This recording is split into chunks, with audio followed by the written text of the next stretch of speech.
ሃናም ስትጸልይ እንዲህ አለች ይላል። እጃችሁ ላይ ባለው መጽሐፍ ቅዱስ በግጥም መልክ ነው አይደል የተቀመጠው? ፖኤቲክ ነው፣ መዝሙር ነው። ልቤ በእግዚአብሔር ጸና፣ ቀንዴ በእግዚአብሔር ከፍ ከፍ አለ፣ አፌ በጠላቶቼ ላይ ተከፈተ። በማዳንህ ደስ ብሎኛል፣ እንደ እግዚአብሔር ቅዱስ የለምና እንደ አምላካችንም ጻድቅ የለምና ካንተ በቀር ቅዱስ የለም። አትታበዩ በኩራትም አትናገሩ፣ እግዚአብሔር አዋቂ ነውና እግዚአብሔርም ሥራውን የሚመዝን ነውና። ከአፋችሁ የኩራት ነገር አይውጣ፣ የኃያላንን ቀስት ሰብሯል፣ ደካሞችም በኃይል ታጥቀዋል። ጠግበው የነበሩ እንጀራ አጡ፣ ተርበው የነበሩ ከራብ አርፈዋል። መካኒቱ 7 ወልዳለችና ብዙም የወለደችው ደክማለች። እግዚአብሔር ይገድላል ያድናልም፣ ወደ ሲኦል ያወርዳል ያወጣልም።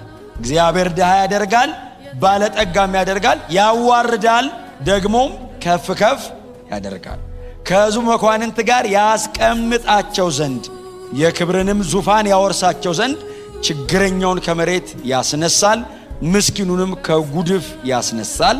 የምድር መሰረቶች የእግዚአብሔር ናቸውና በእነርሱ ላይም ዓለምን አደረገ። ይሄ ሰው ልጅ ወልዶ እንደዚህ አለፈ አይደል? ጸሎቷ ከሷ ቤት ወጣች። ከዛ ቁጥር 9 እርሱ የቅዱሳኑን እግር ይጠብቃል፣ ኃጥአን ግን ዝም ብለው በጨለማ ይቀመጣሉ።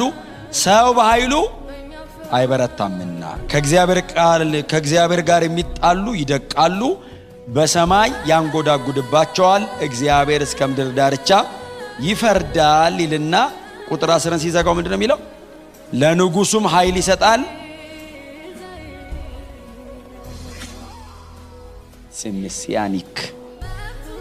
ሜሲያኒክ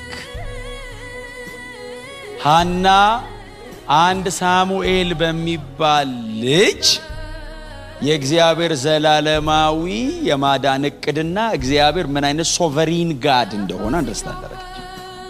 መዝሙሯን ካያችሁት ልጅ ሰጠኝ አይደለም፣ ሉዓላዊ ነው። ይገላል ያድናል ብላ ሲኦል ያወርዳል ያወጣል አለች። ኢዝ ጋድ። እግዚአብሔር ለሃና የሰጣት ሌሰን በየዓመቱ ልጅ ይሰጥሻለሁ የሚል አይደለም። እኔ ሉዓላዊ ነኝ አላትና ስትዘጋው የሃና መዝሙር ይሄ መዝሙርና ሉቃስ ወንጌል ምዕራፍ 1 ላይ ቁጥር 56 አካባቢ ያለው የማርያም መዝሙር አንድ አይነት ነው ባይዘው